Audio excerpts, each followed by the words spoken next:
Hi, I'm Courtney Cox. I work in human resources here at Carbon County, and I am also one of the PIOs for Carbon County. I'm Barry Horsley. I'm the IT and the maintenance department head. So, Barry, we had some crews out last night, pretty late. Where did they go? Yeah, so we sent a couple of guys in a snowcat up to a place we call Star Point. Some of you are familiar with it. It's kind of on the west side of Price, up above the gun range. What was involved? Why did they have to go up there last night? So about a week ago, we had some power issues. These power issues knocked out our TV transmission sites that reside on both Ford Ridge and Star Point.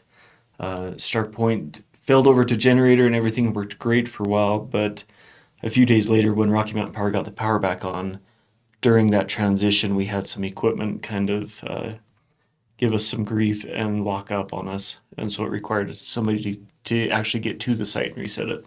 Because typically we could do that remotely, correct? Yeah, we've gone to great lengths over the last few years to do everything remotely. Not only is it safer by not sending people to the mountaintop, but it's a lot faster response to get things back on the air. So, when our crews went out last night, how long did it take them to get to and from the location where they were working? So they had a few last minute repairs on the snowcat in the morning, and so they spent about an hour at the shop in the morning repairing some things on the snowcat. They left Price at approximately 9 a.m. and then we got them back to the shop around 7:30 last night. Wow, that is a long time for that repair. It is. So the funny thing is the repair at Start Point took them about 10 minutes. So they identified the problem, they reset the faulty equipment, and everything was back on the air. So all of the rest of that time was travel time in the snowcat through the trees and up over the mountain onto Start Point. Well, and if you've ever been up to Star Point, that's quite treacherous to get up there, no matter which direction you come from. Yeah, typically what we like to do is travel the road that goes through Wadas and above the gun range, and it goes directly to Start Point. Due to the amount of snow that we've received this year, it's just not feasible or wise to send people up that way on a snowcat. So we opted to send them through Moreland, which is over by Huntington Lake. So we have a tower up at Ford Ridge. You mentioned Ford Ridge. Mm-hmm. We also have Star Point. Where else do we have towers at?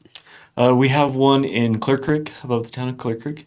We have one on the edge of Schofield Lake. It sits right where the old Boy Scout camp was.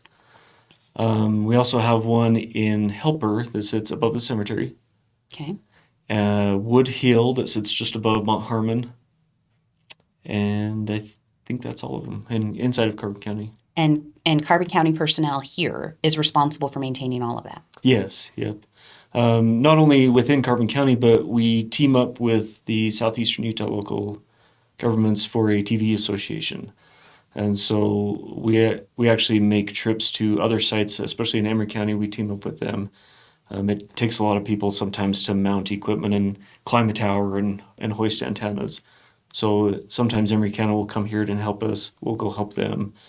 Likewise in other areas of the region. So through that TV association and these towers, what do you provide to the citizens of Carbon County? Great question. So we offer approximately 33 channels of over-the-air TV through a digital channel system. These are available to anyone in their home to put up an antenna and receive those channels. We recommend an external antenna from their home. Sometimes the rabbit ears, if you like to call them, above your TV, don't always do the best to get signal through the walls of your home. So that's why we recommend putting one outside the home. I was always under the impression that most of the TV in our area was provided via local cable providers. I didn't realize we had so many free channels. Yeah, so and Emery Telecom does a great job at providing that service of cable TV to them, but we do offer a limited service free of charge to the citizens. Do we have a lot of usage on that? Yeah, so that's a good question as well. About 5 years ago, we performed a survey throughout the county. We tried to get as many out there as possible to everybody. In our estimation of the results of that survey, we anticipate somewhere between 30 to 40% of the population utilizes the TV signal in some way. Wow. May not be every day, but they responded that they do have over-the-air TV. That's a lot of use. That's surprising. I didn't realize that. So you guys do a lot of work for a lot of people. We try. We do our best. Obviously, the Mother Nature and elements give it their best to slow us down at times. We did take a bit getting to the mountaintop this time.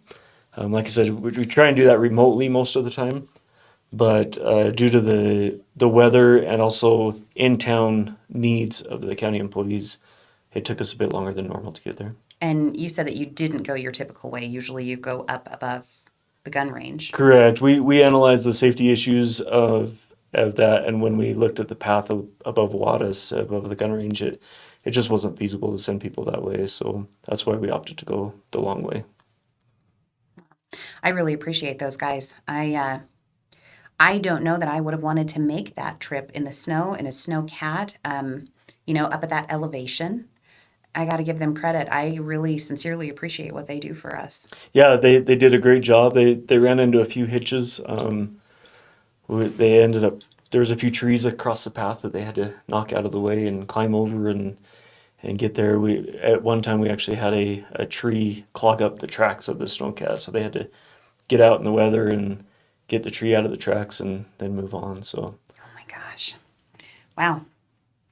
um, Well, thanks for coming in and chatting with me today. And yeah, if the public wants to know more about how they can receive free TV, they can visit the website www.carbonutah.com, and under departments you'll see a television links there, and there's information on selecting an antenna and what channels you'll be able to utilize. good to know. Good to know. Well, thank you, Barry. Thanks for talking to us about that Yeah, today. thanks for having me.